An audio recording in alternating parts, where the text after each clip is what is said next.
Welcome to the Slop Temple. We pray this video helps. You start by picking the AR experience and the platform because that shapes every decision. Choose Web AR if you want no app installs. Choose an SDK if you need robust tracking. Once decided, optimize assets, export logos as PNG, compress video to 720p, and convert 3D to GLB. Next, create a simple marker, your business card design with a clear high-contrast trigger area, and test the image recognition quickly so you can iterate right away. Now integrate assets and define behavior in the AR Builder or IDE. First, import your GLB video and UI images. Place the 3D model relative to the card anchor.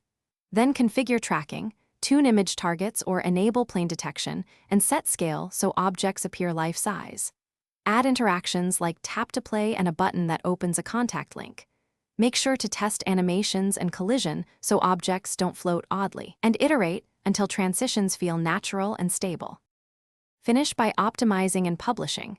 Compress models, enable lazy loading, and minimize initial payload to improve start time. If using Web AR, host the bundle and verify HTTPS. If packaging an app, build and submit to stores. Test on multiple phones for tracking consistency. If tracking fails, recapture target images with higher contrast, tweak detection thresholds, and add a 2D fallback overlay so users still get contact info. Finally, collect user feedback and push small updates to refine the experience. Thanks for watching. Consider subscribing if we helped you.